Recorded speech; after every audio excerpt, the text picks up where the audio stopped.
ओम शांति। पुस्तक पठन श्रीमद् भगवत गीता रहस्य।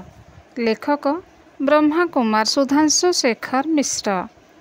नवम अध्याय राजविद्या राजगुह्य योग।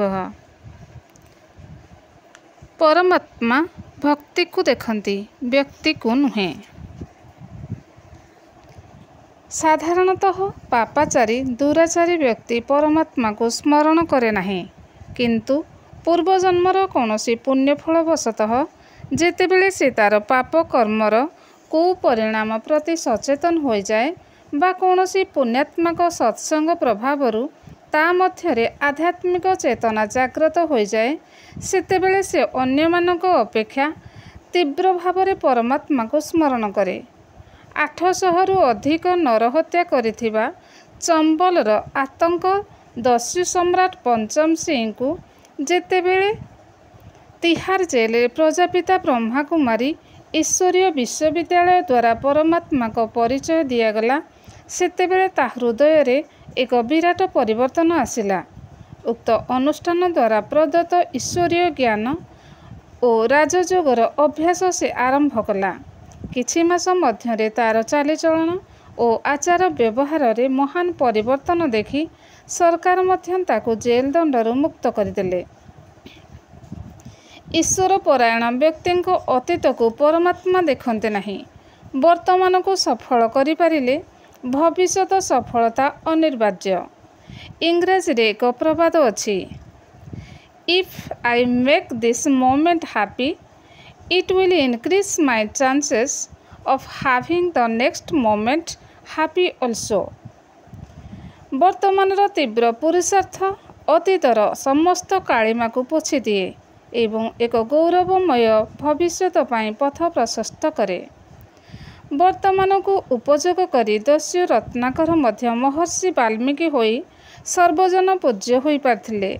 तेणु दुराचारी व्यक्ति मध्य निजर कुकर्मर कुपरिणाम बुझी पारी जदि परमात्मा परायण हुअन्ति, तेबे से साधु पदवाच्य और मानवीय हुअन्ति। दृढ़ संकल्प सह सर्वोत भावे परमात्मा को निकटरे सर्वस्व समर्पण करिथिबा व्यक्ति पाई ईश्वरीय कृपार अनंत भंडार उन्मुक्त थाए। सेपरि व्यक्तिर समस्त आसुरी संस्कार विनष्ट होई दैवी गुणर संचार हुए। से समस्त अज्ञान अंधकारु मुक्त हो जाती। तांकर केबे आध्यात्मिक अधपतन हुए नहीं। परमात्मा कौनसी जाति विशेष प्रति अनुरक्त नुहंती।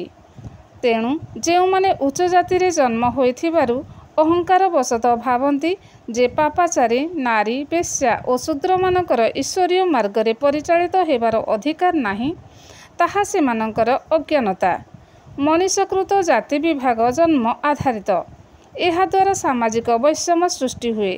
तेणु परमात्मा कर्म आधारित जाति विभाग उपरे गुरुत्व देइछन्ति। यह समाजर अति निकृष्ट व्यक्ति को मध्य सर्वश्रेष्ठ हेबा पाई सुजोग प्रदान करे।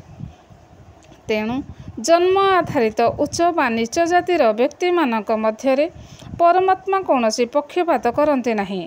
से सर्वात्मा का पिता। तेणु आत्मा केउ शरीर धारण करिछि से देखती नहीं। आज जे श्रेष्ठ कूल जन्म नहीं ताहा तार पूर्वजन्मकृत फल। ए जन्मरे तार कर्म निकृष्ट हेले परजन्मरे से तदनुरूप फल पाइब। वर्तमानर कर्म आधार रे आत्मा श्रेष्ठ बा निकृष्ट पदवाच्य हुए। पूर्वजन्म कर्म प्रभावरु कुलीन परिवार रे जन्म होई सुधा वर्तमान पाप आचरणकारी को दुराचारी कहुए। सेहीपरि पूर्वजन्मर पापकर्म वशतः नीच जाति रे जन्मित व्यक्ति ईश्वर परायण हेले इह जन्मरे से महान भक्त बोली पूजित हुअन्ति। भक्त कवि सालबेग, दासिया बाउरी, कबीर आदि एहार ज्वलंत उदाहरण। सेमानक नीच जाति रे जन्म ईश्वर भक्ति पाई बाधक होई नाही। अन्य पक्षरे जो माने कुलीन परिवार रे जन्म होई श्रेष्ठ आचरण पूर्वक अनन्य भावरे परमात्मा को स्मरण करती, सेमानकर श्रेष्ठ गति और प्राप्ति विषय रे संदेहर अवकाश मध्य नहीं। भगवान जाति देखते नहीं, भक्ति देखती। ଗୋସ୍ୱାମୀଙ୍କ ତାଙ୍କ ନାମ ରାମଚରିତମାନସରେ ଲେଖିଛନ୍ତି, କହ ରଘୁପତି ଶୁଣ ଯାମିନୀ ବାତା, ମାନଉ ଏକ ଭଗତି କର ନାତା, ଜାତି ପାତି କୁଳ ଧର୍ମ ବଡ଼ାଇ, ଧନ ବଲ परिजन पुन चतुराई, भगति हीन नर सोहै जैसा, बीनु कल बारित देखाय जैसा। अर्थात परमात्मा केवल भक्तिर संबंध स्वीकार करती, कारण जाति कुल धर्म बड़पण धन बल कुटुंब गुण और चतुरता थाई मध्य भक्तिहीन मनुष्य जलशून्य मेघ सदृश अशोभनीय।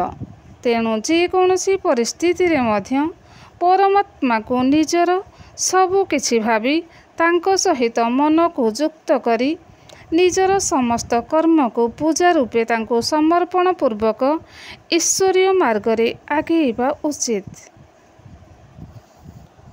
नवम अध्याय राजविद्या राजगुह्य योग संपूर्ण। ओम शांति।